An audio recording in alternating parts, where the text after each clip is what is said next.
Okay, तो अब हम बात कर रहे हैं हमारे पार्ट 2 जिसमें हमारा डीबीएमएस का यूनिट 1 का पार्ट 2 चल रहा है ये, ठीक है? आपने पार्ट 1 देख लिया होगा तो उसमें देखो आपके कम से कम बहुत इंपॉर्टेंट टॉपिक कवर हो चुका है, ठीक है? पार्ट 2 में हम बात करने वाले हैं डीबीएमएस लैंग्वेज में कि क्या-क्या चीज़ें होती हैं। देखो, सबसे पहले डीबीएमएस लैंग्वेज क्या होती है? 4 टाइप में होती है, डीडीएल, डीएमएल, डीसीएल और टीसीएल, ठीक है? डीडीएल में अगर तुम बात करो तो उसमें क्रिएट, ऑल्टर, ड्रॉप, ट्रंकेट और रीनेम ये कमांड होती हैं, ठीक है? मतलब ये इन चीज़ों को तुम यूज़ करके कमांड दोगे एसक्यूएल में और तुम लोग डाटा को रिट्रीव या मैनिपुलेट करते हो ये सब चीज़ें, ठीक है? इसका तुम्हारा आता है डीएमएल जिसमें तो सिलेक्ट, इंसर्ट, अपडेट, डिलीट और मर्ज, और फिर DCL grant, revoke, and TCL commit, rollback and save point.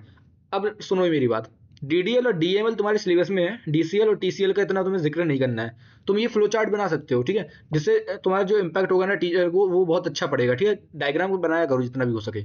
इसके बाद तो हम पढ़ते हैं इसका थ्योरी पॉइंट क्या क्या होता है, डीडीएल में क्या क्या आ सकता है और डीबीएल में क्या क्या आता है, ठीक है? ओके, तो बात करते हैं हम इसकी डेफिनेशन की। तो डाटाबेस लैंग्वेज इन डीबीएमएस क्या होता है? देखो, a database management system uses several languages to perform various operation like defining data structure and manipulating data, ठीक है? These language form the backbone of interaction between the user and the database. Simple सी बात है, database language हमारा किस लिए use हो रहा है? डाटा को स्ट्रक्चर फॉर्मेट में स्टोर करने के लिए और मैनिपुलेट वगैरह करने के लिए और रिट्रीव वगैरह करने के लिए, ठीक है? तो ये जो लैंग्वेज होती है क्या होती है? बैकबोन होती है किसका? Interaction between user and database, ठीक है? तो the most commonly use database language कौन कौन सी होती है? वो होती है हमारा डीडीएल होती है और डीएमएल होती है। डीडीएल का फुल फॉर्म होता है data defining language and DML होती है हमारा डाटा मैनिपुलेशन लैंग्वेज, ठीक है? तो डाटा डिफाइनिंग लैंग्वेज नाम से पता चलता है हम लोग यहाँ पर डाटा को डिफाइन कर रहे होंगे, ठीक है? और डाटा मैनिपुलेशन में हम डाटा को मैनिपुलेट कर रहे होंगे, और डाटा को मैनिपुलेशन मतलब डाटा मैनिपुलेशन क्या होता है वो हम पढ़ चुके हैं। चलो हम आगे देखते हैं। डाटा डिफाइनिंग लैंग्वेज यानी DDL, data defining language is use to specific data schema by the set of statement. दो यहाँ क्या आ गया? स्कीमा। स्कीमा तुम लोग पढ़ चुके हो, यानी वो टेबल एब्स्ट्रैक्शन का जो चीज होती है ना, वो सारी चीजें इसमें आती हैं, ठीक है? तो the data management system has a DDL compiler whose function is to process DDL statement, ठीक है? तो जो डीबीएमएस का जो वो होता है ना, उसके पास कौन सा कंपाइलर होता है? डीडीएल कंपाइलर, ठीक है? Execution of DDL statements updation updates a special set of tables called data dictionary और डाटा डायरेक्टरी, ठीक है? तो ये चीज थोड़ा वो कंफ्यूजन हो रहा था। ओके, तो data dictionary and data directories, ठीक है? The data directories contain Meta data, means data about data. Meta data तुमने अगर वो पढ़ा है ना, क्या कहते हैं, वेयर हाउस, उसमें भी मेटा डेटा का जिक्र है कि मेटा डेटा क्या होता है? Data about data. तो जो डेटा डायरेक्टरीज क्या होती है? वो कंटेन करके रखती है मेटा डेटा, यानी कि डेटा अबाउट डेटा, यानी डेटा की जो उसके बारे में जो नॉलेज होती है वो सब चीजें होती है डेटा डायरेक्टरीज में, ठीक है? तो database system consult the data dictionary before reading and modifying the actual database, ठीक है? तो सबसे पहले डेटाबेस क्या करता है? वो पहले डिक्शनरी को रीड करता है एंड देन फिर मॉडिफाई करता है एक्चुअल डेटाबेस में, ठीक है? तो अगर हम डीडीएल कमांड देखें तो अभी तुम लोग को जो इमेज गई थी उसमें हमारी जो थी क्रिएट, ऑल्टर, ड्रॉप, वो सभी है इसमें, ठीक है? क्रिएट को देखते हैं हम लोग, दो क्रिएट टेबल एम्प्लॉय, उसके बाद फिर जो हमारा एम्प्लॉय के जो एट्रीब्यूट्स हैं और फिर उनके बाद जो इसके एट्रीब्यूट्स डेटा टाइप है वो ले दिया जाएगा। तो यहाँ पे जो क्रिएट का इस्तेमाल हो रहा है वो हमारा कहाँ हो रहा है? स्कीमा में हो रहा है, ठीक है? तो ये चीज होती है क्रिएट। तो creates new data object, example table. Table को जब हम बनाना पड़ता है तो हम लिखते हैं क्रिएट टेबल एम्प्लॉय। ये पूरा जो क्वेरी है ना ये याद कर लेना और बस क्रिएट ऐसे लिख के ये लिख देना, ठीक है? बहुत अच्छा इंपैक्ट पड़ने वाला है। अब आते हैं हमारे बात ऑल्टर पे। ऑल्टर पे क्या होता है? Modify existing database object adding a new column, ठीक है? तो इसमें हम क्या होता है मतलब और नया कॉलम ऐड करते हैं, जैसे कि हमने यहाँ पे जो जो एट्रीब्यूट दिया, एम्प्लॉय आईडी दिया था, नेम दिया था, डिपार्टमेंट दिया था, ठीक है? तो अब हम एक यहाँ पर नया देखेंगे किसमें क्या होता है? ऑल्टर टेबल एम्प्लॉय में ऐड कर देंगे हम क्या? सैलरी, और इसमें डेटा टाइप होगा उसका डेसिमल टाइप में, ठीक है? तो ये हो गया हमारा ऑल्टर। इसका होता है हमारा ड्रॉप। ड्रॉप किस लिए होता है? ड्रॉप होता है deleting existing object from the database, यानी कि जो टेबल में एग्जिस्ट कर रहा है उसे हम लोग ड्रॉप कर सकते हैं। मतलब जो टेबल एग्जिस्ट कर रहा है, ड्रॉप किस लिए होता है? पूरा टेबल ही ड्रॉप कर सकते हैं, इसलिए ड्रॉप टेबल एम्प्लॉय। तो अभी जो हमने एम्प्लॉय का टेबल बनाया है ना यहाँ पे, ये पूरा का पूरा किससे डिलीट हो जाएगा? ड्रॉप से हो जाएगा, ठीक है? अब आती है हमारी दूसरी जो कमांड है वो है rename. Rename command only change the name of the object, it does not affect the data और structure of the table. Rename क्या करेगा? बस नेम चेंज कर लिया, यानी कि रीनेम एम्प्लॉय टू स्टाफ। तो जो एम्प्लॉय नाम का जो टेबल था ना वो स्टाफ से चेंज हो जाएगा, ठीक है? लेकिन अभी ड्रॉप कर दिया तो वो तो डिलीट ही हो गया लेकिन बताने का तरीका है बस ये। तो हमारे पास डीडीएल में कौन कौन सी कमांड आ गई? Create, alter, drop and rename. याद रखना, क्रिएट में हम लोग टेबल को क्रिएट करते हैं, ऑल्टर में हम लोग डेटा में नया कॉलम ऐड करते हैं, ठीक है? मतलब सॉरी, टेबल में नया कॉलम ऐड करते हैं, ठीक है? नया एट्रीब्यूट। इसका बाद हमारा आता है ड्रॉप। ड्रॉप में हम लोग पूरे टेबल को ड्रॉप कर सकते हैं, पूरा टेबल ही डिलीट कर देते हैं जो भी एग्जिस्टिंग कर रहा होता है। एंड रीनेम में हम लोग टेबल का नेम चेंज करते हैं, ठीक है। तो ये होता है हमारा DDL। एक और कमांड आती है इसमें जो कि होती है ट्रंकेट। ट्रंकेट में क्या होता है, remove all records from a table without deleting the table itself. जो ड्रॉप में क्या हो रहा था, पूरा टेबल डिलीट होता है, लेकिन ट्रंकेट को जब भी तुम यूज करोगे तो इसका जो रिकॉर्ड होगा पूरा वो डिलीट कर देगा, ठीक है। तो ट्रंकेट टेबल एम्प्लॉय, तो इसमें जितना भी इसका रिकॉर्ड होगा वो डिलीट हो जाएगा, ठीक है। तो ट्रंकेट इसलिए यूज होती है। तो इसमें टोटल 5 हो गई है, जैसे कि हमारा सबसे ज्यादा create, alter, drop, rename and truncate, ठीक है। तो ये हमारी हो गई DDL। अब हम बात करते हैं DML यानी डाटा मैनिपुलेशन लैंग्वेज क्या होता है। अगर आपने वीडियो को लाइक नहीं किया है और सब्सक्राइब नहीं किया तो चैनल को सब्सक्राइब कर लो। और हाँ, मुझे ये बात नहीं करनी चाहिए क्योंकि पेपर नजदीक है तो पढ़ाई पे फोकस कर लो, ठीक है। तो लेकिन यार कर दो तो मुझे भी थोड़ा अच्छा लगेगा, मुझे भी मोटिवेशन मिलेगा। और कमेंट जरूर पुट कर देना कि कैसी लगी वीडियो, ठीक है। चलो अब बात करते हैं हम लोग DML की। तो बात करते हैं हम डाटा मैनिपुलेशन लैंग्वेज की, ठीक है। तो DML is a subset of SQL structured query language used to manipulate and interact with the data stored within the data object. DML command allow you to retrieve, insert, modify and delete data in table। तो data manipulation language क्या है, वो एक subset है इसका SQL का। क्यों? क्योंकि तो SQL की जब तुम कमांड हो तभी तो तुम डाटा को मैनिपुलेट वगैरह करते हो। तो DML क्या है, उसका सबसेट है। इसमें तुम लोग क्या कर सकते हो, इंसर्ट कर सकते हो, डिलीट कर सकते हो, मॉडिफाई भी कर सकते हो, ठीक है। तो DDL में जो चीजें थी एक बार रिवाइज फिर से उन्हें कर लो। तो सबसे पहले था क्रिएट कर सकते हो तुम टेबल को, फिर तुम रीनेम भी कर सकते हो, टेबल को ड्रॉप कर सकते हो, और अल्टर कर सकते हो कि नए एट्रीब्यूट को, और क्या कर सकते थे, ट्रंकेट कर सकते थे, ठीक है। तो अब यहाँ पर DML कर लो, ये रिवाइज कराना जरूरी था, ठीक है। तो अब हम बात करते हैं DML की। तो DML कमांड में क्या क्या आ सकता है, देखो सबसे पहले आता है सिलेक्ट। सिलेक्ट क्या होता है, देखो retrieve data from the database. तो ये क्या है, रिट्रीव करने के काम में आता है। तुम्हारा पूरा टेबल बन चुका है, अब तुम्हें कुछ रिट्रीव करना है तो तुम कैसे करोगे, तो तुम लिखोगे command select star from employ way department क्या है IT, ठीक है। तो ये क्या करेगा, स्टार से मतलब पूरा डेटा कर लेगा, एम्प्लॉय मतलब इस पे स्टार से करेगा, उसका एम्प्लॉय टेबल से क्या करेगा, जहां डिपार्टमेंट क्या है IT हो, तो डिपार्टमेंट जहां जहां IT होगा वहां का डेटा तुम्हारे पास आ जाएगा, ठीक है। इसके बाद तुम्हारी दूसरी कमांड होती है, वो होती है तुम्हारे इंसर्ट। इंसर्ट से क्या होता है, add new record to a table. जब तुम्हें नया रिकॉर्ड टेबल में इंसर्ट करना हो तो तुम क्या मतलब ऐड करना हो तो तुम क्या करते हो, इंसर्ट करते हो, ठीक है। तो लिखोगे इंसर्ट इनटू एम्प्लॉय। तो एम्प्लॉय का जो टेबल था तो उसमें तुम क्या कर रहे हो, इंसर्ट कर रहे हो एम्प्लॉय को। क्या कर रहे हो, एम्प्लॉय ID दोगे सबसे पहले, इसके या फिर नेम दोगे डिपार्टमेंट का, एंड फिर वैल्यू दोगे 1x, y और z, ठीक है। इससे क्या होगा, तुम्हारा देखो एम्प्लॉय में जब तुम देखो तो ये सारी चीजें तुम दोगे, और यहाँ पर तुम वैल्यूज दोगे तो वैल्यू में तुम्हारी ये सारी चीजें जाएंगी। मतलब कि जब तुम एम्प्लॉय दो तो ये तुमने बताया कि एट्रीब्यूट्स कौन कौन से जा रहे हैं, ठीक है। और फिर तुमने वैल्यू दोगे तो तुम्हारी ये वैल्यू जा रही है, और ये सारी चीजें किसमें इंसर्ट हो जाएंगी, तुम्हारे एम्प्लॉय टेबल में, ठीक है। आई होप समझ में आ चुका होगा। अब बात करते हैं हम लोग अपडेट। अपडेट क्या होता है, modify existing data in the table. मतलब जो पहले से मतलब एग्जिस्ट कर रहा है टेबल में उसको हम थोड़ा मॉडिफाई करना चाहते हैं, तो क्या करेंगे, update employ set department equals to finance where employ ID equals to 1। जहां एम्प्लॉय ID है वहां पर डिपार्टमेंट किसे कर दो, फाइनेंस कर दो। बस ये ऐसे चेंज होता है, ठीक है। ये वेयर वाली जो हमारी ये कंडीशन दे दी हमने, इसका भी हमने जो चेंजेस दे दिया ये वाला पार्ट, और ये हमारा टेबल था एम्प्लॉय, क्लियर। चलो अब हम बात करते हैं आगे डिलीट की। तो डिलीट किस लिए होता है, डिलीट करता है रिमूव डेटा फ्रॉम टेबल। जब हमें डेटा को रिमूव करना हो टेबल से तो हम डिलीट का इस्तेमाल करते हैं। तो delete from employ where employ ID equals to 1, simple. Delete करना है एम्प्लॉय में से कहां पे, जहां एम्प्लॉय ID का है 1 है, एम्प्लॉय ID जहां पे 1 उसका डेटा डिलीट कर दो, बस ये है। तो हमारे यहाँ पे कौन कौन सी कमांड आई है, देखो सबसे पहले जो सिलेक्ट जो कि रिट्रीव करता है, इंसर्ट जो कि ऐड करता है, इसके बाद हमारा अपडेट जो कि अपडेट करता है, और डिलीट करता है जो डेटा डिलीट करता है। सिंपल 4 है, सिलेक्ट, इंसर्ट, अपडेट और डिलीट, ठीक है। और वहां पे DDL और ये DML हो गया, ठीक है। अगर हम बात करें प्रोसीजरल DML की, तो ये क्या होता है, it requires the user to specific how to get the data in other words, ठीक है। It involves describing the exact steps the system should follow to retrieve और मैनिपुलेट, ठीक है। तो ये क्या करता है हमारा कि ये बताता है कि how to get the data other words में कैसे रिट्रीव कर सकते हैं, ये चीज होती है, और मैनिपुलेट करता है, ठीक है। नॉन प्रोसीजरल DML की बात करें अगर तो it require the user to specify what data are needed without specifying how to get those data. मतलब ये बताता है कि तुम्हें क्या डेटा चाहिए, ये नहीं बताता है कि तुम्हें कैसे चाहिए, ठीक है। तो ये तुम्हारा नॉन प्रोसीजरल डेटा। इसके बाद हम आते हैं DBMS यूजर, ठीक है। तो DBMS यूजर ही हमारा दूसरा टॉपिक है। इसमें क्या चीज हो रही है ये समझते हैं। There are 4 different types of DBMS user on the basis of their interaction with DBMS system, ठीक है। कैसे, देखो सबसे पहले होता है हमारा एप्लीकेशन प्रोग्रामर। एप्लीकेशन प्रोग्रामर क्या होता है, These are the computer professional who write application program to develop user interface. Various tools like rapid application development or language such as the HTML, Java, .NET, Python and higher level fourth generation language are used to construct form of reports. ठीक है, तो application programmer क्या होता है, ये computer professional होते हैं जो कि मतलब राइट करते हैं प्रोग्राम को और वो यूजर इंटरफेस बनाने के लिए. ठीक है, तो ये हमारे होते हैं एप्लीकेशन प्रोग्रामर.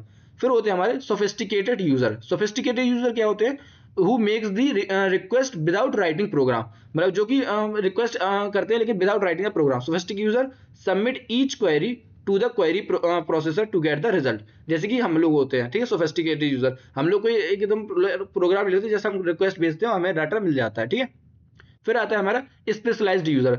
इसमें क्या होता है, these are the sophisticated user who write some special database application other than the traditional database queries. मतलब ये क्या होता है, जो सोफिस्टिकेटेड यूजर उसी में से कुछ होते हैं जो कि एप्लीकेशन लिखते हैं थोड़ा, मतलब कुछ अलग, जो पहले वाली एप्लीकेशन होती है उसके थोड़ा ट्रेडिशनल डेटाबेस की क्वेरी के लिखते हैं. ठीक है, वो होते हैं हमारे स्पेशलाइज्ड यूजर.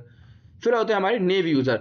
नेव यूजर क्या होते हैं, these are the unsophisticated end user who interact with the database system using any application program. ठीक है, तो नेव यूजर क्या होते हैं, जो कि अनसोफिस्टिकेटेड यूजर नहीं होते हैं. ठीक है, और ये इंटरेक्ट करते हैं डेटाबेस सिस्टम से यूजिंग एनी एप्लीकेशन प्रोग्राम. जैसे कोई जैसे कि ओरेकल वगैरह होते हैं, ऐसी एप्लीकेशन को अगर कोई यूज करके ये लोग क्या करते हैं, इंटरेक्ट करते हैं. ठीक है, अब आता है डेटाबेस एडमिनिस्ट्रेटर. ठीक है, तो ये क्वेश्चन मैं आप लोगों से पूछ रहा हूँ, तो आप लोग सबसे पहले ये बताओ, डेटाबेस एडमिनिस्ट्रेटर मैंने यूनिट 1 में बताया था आपको, वो किस पार्ट में बताया था, अगर याद हो तो कमेंट जरूर कर दो. ठीक है, और ये हाँ इंपॉर्टेंट है, याद रखो जिन चीज़ों को, रिलेट करो आपस में, कनेक्शन बनाओ कि कौन सी चीज़ कहाँ आ रही है. ठीक है, तो तुम्हें लिखने के लिए कॉन्सेप्ट चीज़ें मिल जाएंगी ज़्यादा. तो डेटाबेस एडमिनिस्ट्रेटर क्या होता है, पहले तो कमेंट कर देना फिर बताना. ठीक है, तो database administrator is a person who is responsible for overall control of the database at technical level. ठीक है, तो डेटाबेस एडमिनिस्ट्रेटर एक जॉब प्रोफाइल है, एक ऐसा पर्सन होता है जो कि पूरा रिस्पॉन्सिबल होता है पूरा कंट्रोल पे टेक्निकल लेवल पे. ठीक है, तो dBA make the policies and decision for the database management, provides the necessary technical support for implementing दूस डिसीजंस. ठीक है, तो डीबीए जो होता है वो पॉलिसीज बनाता है जिसमें हम लोग डाटा को नेसेसरी जो है डाटा को प्रोवाइड करवाते हैं यूजर्स को. ठीक है, अब हम बात करते हैं the various function of dBA में. डीबीए में क्या क्या डीबीए के फंक्शन होते हैं, डीबीए क्या क्या काम करता है. तो सबसे पहले तो क्या करता है, डिफाइनिंग द लॉजिकल स्कीमा. देखो आगे लॉजिकल स्कीमा, यानी कि हमने जब वो 3 layers of abstraction, 3 view level of abstraction पढ़ रहे थे, उसमें जो हमारी ये दूसरी लेयर थी ना, लॉजिकल लेवल, वो लॉजिकल लेवल में ही डीबीए का काम रहता है, रोल रहता है उसका लॉजिकल लेवल में. क्लियर, तो logical level schema, the dBA creates the original database schema by executing a set of data definition statement in DDL. अब देखो DDL जब तुमने कमांड पढ़ी तो उसमें तुम लोग क्या कर रहे हो, तो टेबल एक्सट्रैक्शन कर रहे थे, मतलब स्कीमा में मतलब जो टेबल का जो मतलब स्ट्रक्चर होगा उसी को तो डिफाइन कर रहे थे कि भाई कितनी रोज होंगी, टेबल का नेम क्या होगा, ये सब चीजें हैं ना. तो जो ये आता है किसमें, डीडीएल स्टेटमेंट में, और डीडीएल स्टेटमेंट ही हमारी कहाँ लॉजिकल लेवल में होती है. मतलब यहाँ पर क्या होता है, टेबल एब्स्ट्रैक्शन होता है, मतलब यहाँ पर टेबल का नाम होता है, टेबल का एट्रीब्यूट्स वगैरह होते हैं, तो ये सब चीज़ें यहाँ होती हैं. तो अब थोड़ा तो रिलेट कर पा रहे हो कि डीबीए हमारा वर्क करता है लॉजिकल स्कीम में, और लॉजिकल स्कीम हमारा डीडीएल स्टेटमेंट में काम करता है. तो ये सब चीज़ें किसके अंडर कंट्रोल आती हैं, डीबीए के. ठीक है, अब आता है हमारा communication with user. A DBA communicates with the user to ensure that the data they need is available and display at appropriate place.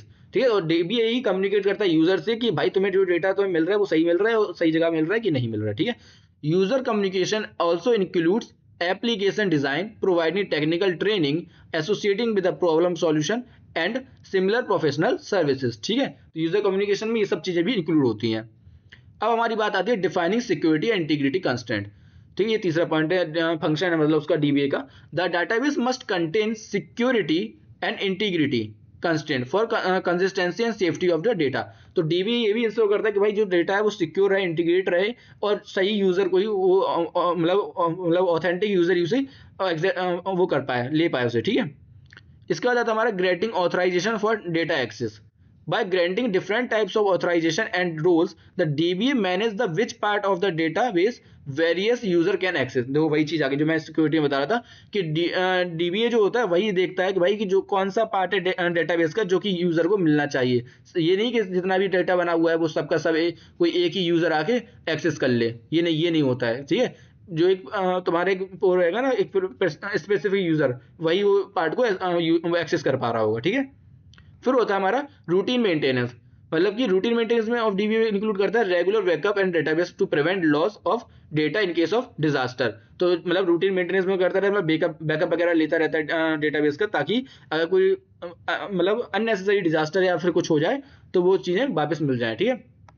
Ensure करता है in free disk space is available of natural operation, मतलब space वगैरह को भी देखता रहता है, और monitoring the job running on the database और ensuring the that performance will not be degradable, ठीक है। तो ये सब चीजें इसका रूटीन मेंटेनेंस में आती हैं। ओके, तो ये दोबारा पेज आ गया, ठीक है। तो हमारे यहाँ तक हो गया, रूटीन मेंटेनेंस हो गया, ठीक है। तो ये होता है हमारा वर्क इसका डीबीए का। ओके, डीबीए एक बहुत इंपॉर्टेंट वो भी है, तो अच्छे से पढ़ लेना डीबीए। चलो हो गया। अब आगे हमारा आता है ओवरऑल डेटा स्ट्रक्चर या डेटाबेस सिस्टम आर्किटेक्चर। तो हम इसे अच्छे से और समझ लेते हैं। तो शुरू करते हैं हम लोग अपना ओवरऑल डेटाबेस स्ट्रक्चर, ठीक है। तो स्ट्रक्चर ऑफ डीबीएमएस क्या है, दो refer to the internal structure of DBMS, it include the component like query processor, storage manager and disk storage, ठीक है। तो अगर हम लोग बात करें डीबीएमएस के इंटरनल स्ट्रक्चर की, तो उसमें हमारी बहुत सारी चीजें होती है, जिसमें से हमारा मेन कंपोनेंट है क्वेरी प्रोसेसर, स्टोरेज मैनेजर और डिस्क स्टोरेज। तो हम फोकस करते हैं कि how DBMS operate internally to manage and process data, ठीक है। तो अब कैसे ये काम होता है डीबीएमएस के अंदर सारी चीजें, ठीक है। सबसे पहले आता है हमारा क्वेरी प्रोसेसर। क्वेरी प्रोसेसर क्या होता है, it is a responsible for interpreting and executing user query efficiently and accurately. यही जो क्वेरी प्रोसेसर होता है, यही रिस्पॉन्सिबल होता है कि जो यूजर क्वेरी दे रहा है वो इफिशियंटली और एक्यूरेटली काम कर जाए, ठीक है, एग्जीक्यूट करे। It act as the interface between the user and database, और ये इंटरफेस का काम करता है किसके बीच में, यूजर एंड डेटाबेस के बीच में, ठीक है। It convert the high level queries written in SQL into low level instruction that the database engine can execute. और क्वेरी प्रोसेसर ये हमारा काम करता है कि जो हम लोग हाई लेवल लैंग्वेज क्वेरीज देते हैं एसक्यूएल की मदद से, उसे कन्वर्ट कर देता है किसमें, लो लेवल क्वेरीज में, ठीक है, ताकि वो चीजें एग्जीक्यूट कर सके। And query procedure have the following सब कंपोनेंट। कौन कौन से सब कंपोनेंट आते हैं, जो डीएमएल कंपाइलर आता है, अभी तो पहले यही समझ लेते हैं फिर देखते हैं दूसरे, ठीक है। डीएमएल कंपाइलर क्या होता है, डीएमएल कंपाइलर सिंपली वही करता है जो कन्वर्ट करता है डीएमएल स्टेटमेंट को इनटू लो लेवल मैकेनिज्म। जो चीज यहाँ पर दो हाई लेवल में लो लेवल हो रही है ना, वही चीज हमारी डीएमएल कंपाइलर में भी लिख दोगे तुम, कि डीएमएल कंपाइलर क्या कर रहा होगा, कंपाइल कर रहा होगा डीएमएल स्टेटमेंट को किसमें, लो लेवल में, ताकि मशीन इंस्ट्रक्शन उसे समझ पाए, ठीक है। अगला होता है हमारा डीडीएल इंटरप्रेटर। डीडीएल इंटरप्रेटर किस लिए होता है, convert DDL statement into table containing meta data. DDL interpreter क्या करता है, डीडीएल स्टेटमेंट जो होती है उसे कन्वर्ट करता है किसमें, टेबल कंटेनिंग मेटा डेटा में, ठीक है। देन अगला हमारा आता है एम्बेडेड डीएमएल प्री कंपाइलर। तो दो डीएमएल कंपाइलर था, अब आ गया डीएमएल प्री कंपाइलर, ठीक है। तो इसमें क्या होता है, transform DML in application program into procedural call. अब देखो तुम्हें अगर याद करने के लिए एक ट्रिक बता दूं, डीएमएल प्री कंपाइलर और डीएमएल कंपाइलर, तो यहाँ पर जो है डीएमएल प्री कंपाइलर है, तो ये क्या करता है, प्रोसीजर कॉल में कन्वर्ट करता है, लेकिन ये जो डीएमएल कंपाइलर है वो क्या करता है, बस लो लेवल में कन्वर्ट करता है, ठीक है। तो ऐसे याद कर लें और ट्रिक बनाया करो चीजों को याद करने के लिए, ठीक है। अब आता है हमारा क्वेरी ऑप्टिमाइजर। ये क्या करता है, executes the data instructions generate by the DML compiler optimizing them and perform them. तो ये एग्जीक्यूट करता है, क्या करता है, जो डीएमएल कंपाइलर जिन्हें ऑप्टिमाइज करके दे रहा है उन्हें परफॉर्म करने के लिए काम आता है क्या, क्वेरी ऑप्टिमाइजर, ठीक है। तो अब ये जो नीचे तुम डायग्राम देख पा रहे हो ना, इतना शानदार सा, ये डायग्राम है तुम्हारा किसका, ओवरऑल स्ट्रक्चर है ये डीबीएमएस का। यहाँ पे तुम्हारा डीबीए भी आता है जो कि डाटाबेस स्कीमा में बात करता है डीडीएल कंपाइलर के साथ, यूजर होते हैं जो कि क्वेरीज देते हैं क्वेरी प्रोसेसर को, एंड यहाँ पर तुम्हारा एप्लीकेशन प्रोग्राम्स आते हैं जो कि एप्लीकेशन प्रोग्रामर क्रिएट करता है, डीएमएल कंपाइलर होता है जो कि तुम्हारा क्वेरी प्रोसेसर को कन्वर्ट करने में काम आता है। बाकी यहाँ तुम्हारे नीचे बहुत सारे मैनेजर काम करते हुए हैं, और तुम्हारा फिर यहाँ पे नीचे डाटा फाइल्स और डाटा डायरेक्टरीज भी होता है, ठीक है। और ये तो पूरा तुम्हारा डीबीएमएस का ओवरऑल स्ट्रक्चर है, ठीक है। ये तुम दो तीन बना लेना, दो या तीन में बना के देख लेना अपनी कॉपी में। अगर तुम ये डायग्राम बना लोगे ना, तो तुम्हें याद रहेगा किस किस के बारे में लिखना है, ठीक है। और सबके बारे में ना थोड़ा बहुत लिखते रहोगे ना, तुम्हारे पेज भर जाएंगे, 2 या 3 पेज, और हो जाएगा काम। अब हम बात करते हैं हमारा स्टोरेज मैनेजर, ठीक है, जो कि हमारे यहीं पर सारे काम होते हैं जितने ही मैनेजर हैं। तो स्टोरेज मैनेजर की बात करें तो it is a responsible for storing, retrieving and managing data stored on a disk और अदर स्टोरेज मीडिया, ठीक है। तो ये स्टोरेज जो डाटा को स्टोर करने के काम में आते हैं वो सब चीज़ें हैं इसमें। It act as the interface between the SQL queries and the data stored in a physical file। तो ये किसके बीच में इंटरफेस है, SQL क्वेरी और डाटा स्टोरेज में, यहाँ का फिजिकल फाइल में, ऑन द स्टोरेज डिवाइस। अब हम बात करते हैं ऑथराइजेशन मैनेजर, जो कि हमारा यहाँ पर देखो ऑथराइजेशन कंट्रोल है ना, यहीं पर ऑथराइजेशन मैनेजर का काम है। देखो क्या है इसका, handle role based access control and ensure only authorized user can access. बस सिंपल सी ऑथराइजेशन मैनेजर क्या करेगा कि ऑथराइज पर्सन जो है, ऑथराइज यूजर जो है वही डाटा को एक्सेस कर सके, ठीक है। इंटीग्रिटी मैनेजर क्या करेगा, ensure that integrity constraint like primary key foreign key are enforced when the data is modified. तो इंटीग्रिटी का जो शुरुआत से यूनिट 1 में भी बताया था, मतलब जो पार्ट 1 था उसमें भी बताया था, यहाँ भी बता देता हूँ।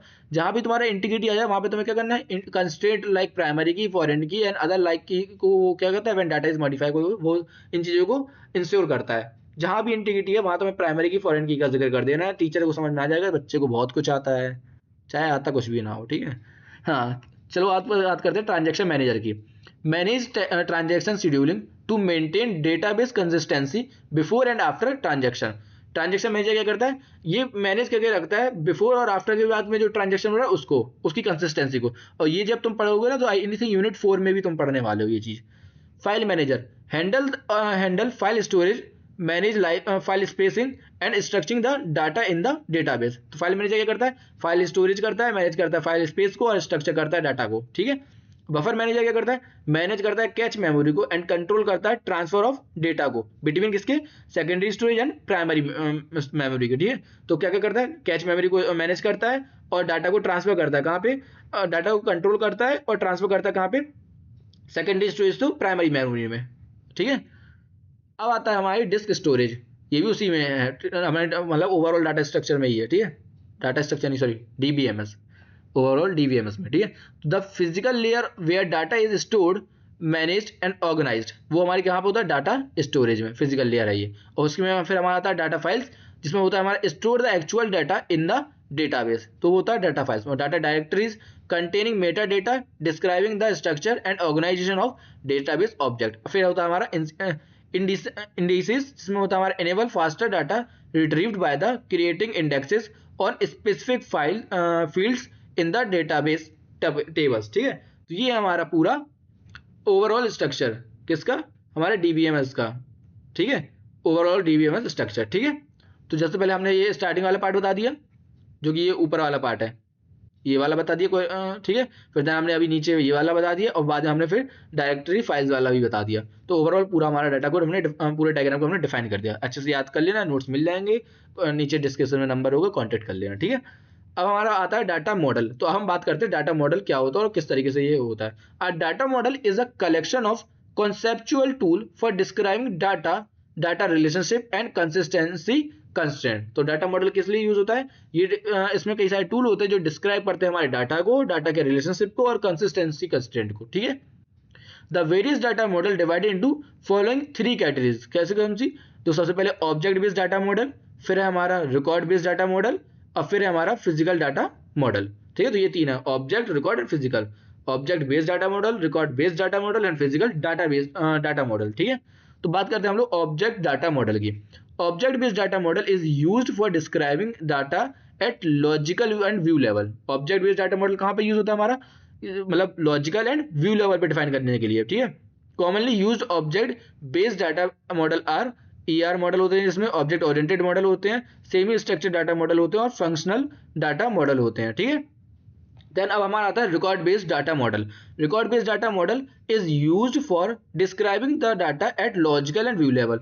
अच्छा, तो यहाँ पे भी हम लोग जब ऐसे यूज कर रहे हैं वो भी डिस्क्राइब कर रहे हैं लॉजिकल एंड व्यू लेवल पे लिए, और रिकॉर्ड बेस्ड डाटा को भी जब हम लोग यूज कर रहे हैं वो कर रहे हैं। लेकिन commonly use record based data model जो होते हैं वो होते हैं हमारे रिलेशनल मॉडल, ठीक है, network model and hierarchical model, ठीक है। ये तीनों होते हैं हमारे किसमें, इसमें रिकॉर्ड बेस्ड डाटा मॉडल में। तो अगर हम लोग बात करें रिलेशनल मॉडल क्या होता है, the relational model uses a collection of table to represent both the data relationship among those data, ठीक है। In the relational model each table has multiple column and each column has unique name. देखो जो हमारी table इसका क्या है, multiple column है, 1 2 और फिर यहाँ पे 2 आ रही है, और इन दोनों के पास क्या जो इसका जो नेम है वो भी क्या है, यूनिक नेम है। देखो कस्टमर नेम, यहाँ पे सिटी और फिर यहाँ पे हमारा अमाउंट, ठीक है। तो ये चीज होती है हमारी किसमें, रिलेशनल मॉडल में। फिर आता है हमारा नेटवर्क मॉडल।